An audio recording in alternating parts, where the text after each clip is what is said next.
Le projet de la pierre qui tourne, c'est une rencontre. C'est Isabelle et Benoît Amiel qui décident de se lancer dans l'aventure d'une biscuiterie. Ils veulent faire des produits plutôt haut de gamme, bio. On est parti d'une page blanche, on a réfléchi. Isabelle adorait Béatrix Potter. Donc l'univers anglais, des vieilles gravures, voilà. Et on s'est dit, ça c'est une super idée de partir un peu dans cet univers-là pour essayer de créer une histoire. Le fait d'associer un goût avec un animal, avec un caractère, c'est déjà le début d'une histoire en fait. Donc après on peut imaginer plein de choses. Le bélier qui est plutôt fort au niveau chocolat, l'écureuil qui est plutôt axé aux biscuits aux noisettes, la girafe, ça rappelle l'Afrique, des épices, des choses qui ne sont pas forcément des choses qu'on trouve par ici. Le spéculoos, on a pris un porc-épic parce qu'il y a du gingembre, ça pique un peu.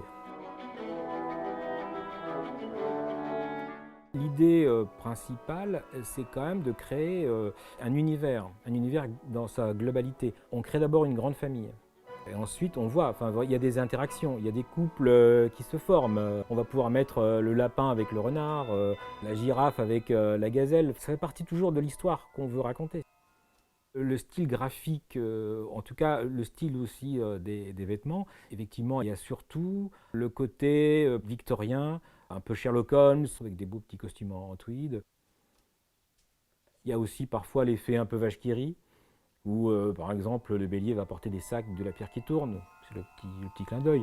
Voilà, il y a toujours un petit objet qui peut amener quelque chose.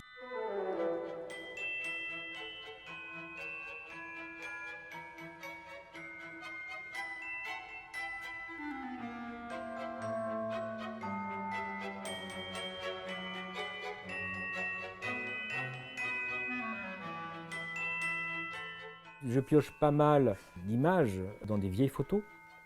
Et à une époque où les gens étaient obligés de se figer pendant 3 minutes pour pas que ça soit flou. Donc les gens sont très très guindés comme ça. Ce qui est amusant, c'est que certains clients maintenant n'achètent plus forcément le biscuit grâce au nom. Ils l'appellent directement du nom de la girafe orange ou le bélier marron. Il y a quand même pas mal de gens qui s'amusent à collectionner les étiquettes. Ça me fait plaisir, c'est toujours agréable. L'ordinateur, il est indispensable, hein, mais il y a vraiment besoin d'utiliser les techniques d'autrefois, hein, crayon, papier, croquis. J'ai d'ailleurs un meilleur plaisir à dessiner à la main avec des crayons qu'avec un stylet. Même si je m'en sers hein, pour colorier les animaux, il n'y a pas de souci. Et je trouve que quand même le petit grain sur le papier, le petit défaut, sur la petite marque de crayon qui dépasse, la petite tache, ce côté fait main, pour moi il est important.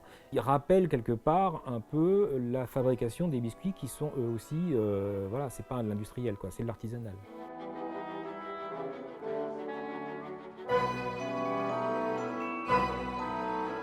Benoît a 15 000 idées à la seconde. Il y a juste le temps qui nous empêche de faire tout ce qu'on aimerait faire. Comme par exemple un livre qui va reprendre des recettes, des crayonnés, des petites choses à découper, voilà, un petit objet qui va servir aussi pendant le thé. Il y a plein de choses à faire. La mise en couleur en grand format, par exemple, des illustrations, c'est aussi quelque chose qui peut être très intéressant. Façon portrait, toute une galerie, ça aussi c'est en projet. Et puis surtout, les faire vivre de manière toujours surprenante. Sur un vélo, sur une moto, en voiture, en vacances, sous forme de petites scénettes, de petites cartes postales. Et c'est marrant, et ça marche plus avec certains animaux que d'autres. C'est ça qui est intéressant en fait. On ne sait pas, quand on commence, jusqu'où on va aller avec ces personnages.